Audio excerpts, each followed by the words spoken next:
Christmas is upon us, and as much as we do love the big huge dinner on Christmas Day, it can be stressful. Today, I'm going to be doing 5 delicious Christmas sides that you can make.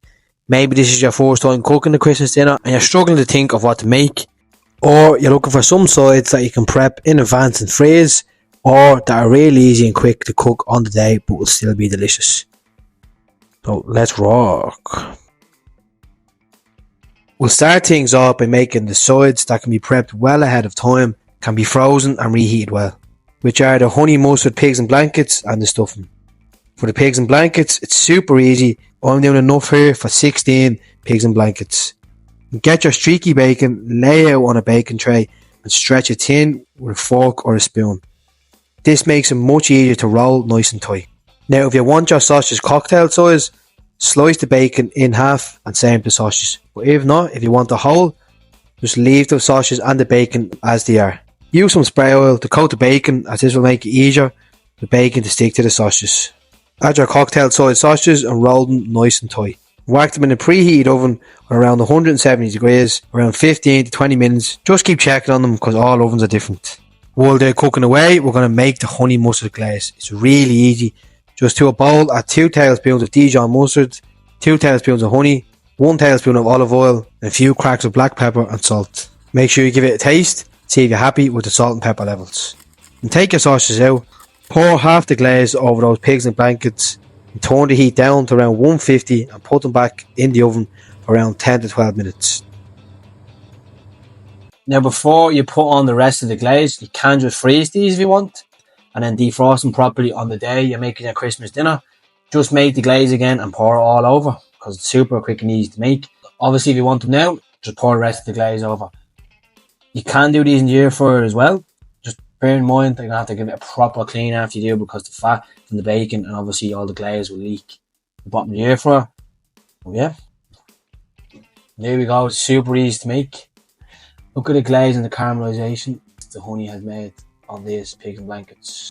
For the stuffing, grate around 5 to 6 slices of bread into a big mixing bowl. Now if you want, you can just whack all the bread into a food processor, or you can just buy breadcrumbs as itself. But the reason I like grating it is it makes a lot of the bread nice and fine.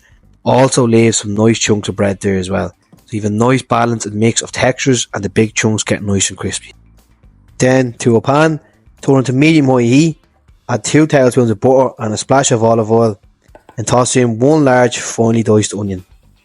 Cook that off for a bit, let it get nice and soft. Add 3 cloves of crushed garlic, then 3 sausages. I just used the sausages I was using for the pigs and blanket, and make sure you take them out of your casing and break them up nice and fine. Add a few cracks of black pepper and salt and cook for around 5 minutes until the onions have become really softened and the sausage has a little bit of colour. And don't worry about the colour too much, as it is going into the oven with everything else. But while that's cooking away, you can go ahead and chop your herbs. I used a handful of fresh thyme, sage, rosemary and parsley. Now after you chop the herbs, it's time to add everything into the breadcrumbs. Give it all a really good mix, make sure everything is well incorporated.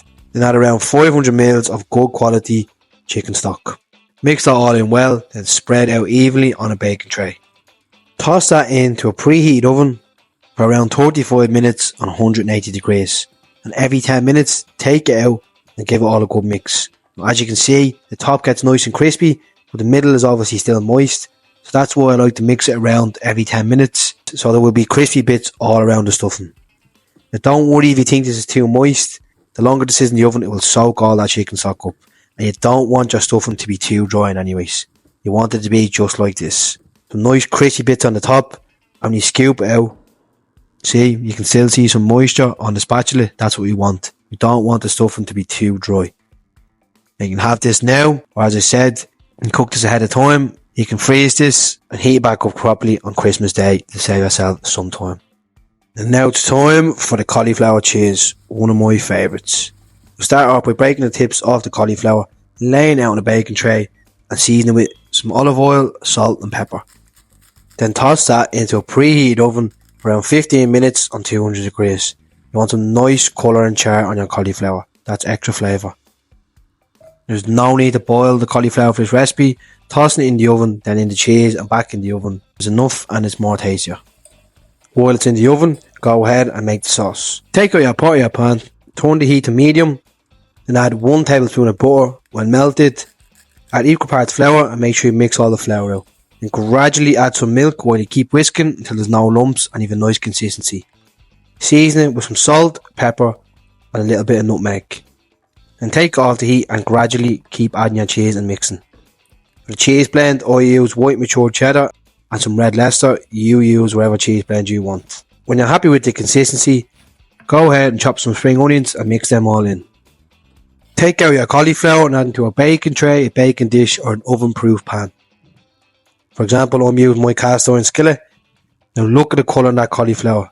That's what we want. And add your cheese, give it all a good mix, and don't worry if some of the cauliflower is sticking out. That'll get some more colour and flavour. That's what you want.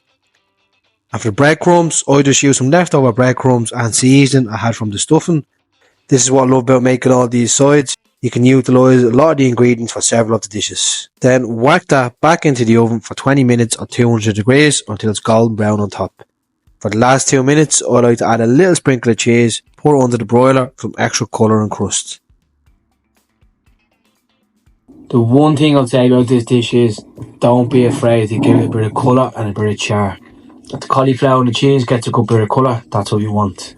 That's extra flavour. For the next side, it's honey roasted vegetables. As I said with the cauliflower cheese, I love that all these sides, we're utilising all the ingredients for all the stuff we have. Start off by chopping your carrots and your parsnips in half and laying them out on a baking tray. Season your veg with some olive oil, salt and pepper. Give it all a good mix and make sure all the veg is fully covered. Toss that into the oven on 200 degrees for around 15 minutes. And while that's cooking, we'll make the glaze. Take out your pot, turn it to medium heat, add a tablespoon of butter. When melted, add 2 to 3 tablespoons of honey, 1 tablespoon of whole grain mustard, some finely chopped fresh thyme, rosemary and sage. And add that to the glaze along with 2 cloves of garlic. Give it a good mix, then take off the heat. Take your veg out now and it should all have a nice bit of colour. Flip those over and whack them in again for around 8 to 10 minutes just to finish them off. Take them out and pour over that glaze. It's really as simple as that to make these delicious roasted veg. Now if you wanted to make these the day before, just make sure you save some of that glaze, heat them back up in the oven or the air fryer and pour it over. Obviously they won't be as nice as making them fresh and having them now, but Christmas dinner is a stressful time. You might not have enough room, time, space. There's nothing wrong. That's the beauty of all these sides. There's nothing wrong with making them a day or a few days before to save yourself some extra time. I'll say the same thing what I said about the cauliflower. Don't be afraid to get a bit of colour. Caramelisation and char. Good, that's what we want. If you're new to the channel and enjoying the content, folks, want to drop a like and subscribe. It's much appreciated. Get up, stay nasty, and have a happy Christmas. Last but not least for the sides, Brussels sprouts. And I'm not going to lie, folks, I'm not a big fan of Brussels sprouts. I wouldn't have them for years, but they're always in Christmas dinner. So I'd look up ways to spruce them up, and there's plenty of ways. So here's one, super easy. Cut the ends off and cut them in half, then lay them all out on a baking tray and season with some olive oil, salt and pepper. And whack them in a preheated oven around 180 to 200 degrees with a face side down for around 20 minutes. You want to roast these off and give them some nice colour, and while they're roasting, just get your pan out, turn it to medium high heat and throw in your bacon. Now I have some bacon lardons and I had some leftover streaky bacon from the pigs and blankets, so I whack that in and cook that until crispy. Add a tablespoon of butter. I'm going to take out the Brussels sprouts, add that to a big mixing bowl and look at the colour. That's what we want, folks. Toss in all that bacon, bacon fat and butter. Give it all a good mix and a few cracks of black pepper. And now you can get creative. You can add some maple syrup or add some honey. You can add some garlic. You can add some mustard if you want. You can add something with a bit of spice to it. It's all down to you. Be creative here, folks. And that's the last of the sides. Now, of course, you can make these in the air fryer as well. On the day they're cooking, if your oven's too packed, just whack them in the air fryer. But if you're prepping them, just make them the day before if I was you, and reheat them properly next day. Here we go, simple as that.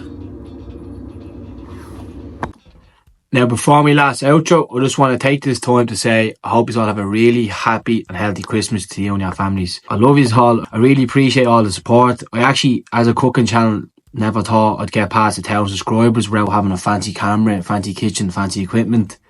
But this year I have, and it's all thanks to you. And I still find it mad that people come up to me, that they try me recipes, they see me videos. It's all fucking mad. Next year I'm going to keep investing, getting that 1% better, and get better quality videos out to you. I do love uploading to all these, and this is something that I want to do for life, so long may it continue. And yeah, I suppose that's that, innit? Oh, happy Christmas, Skip!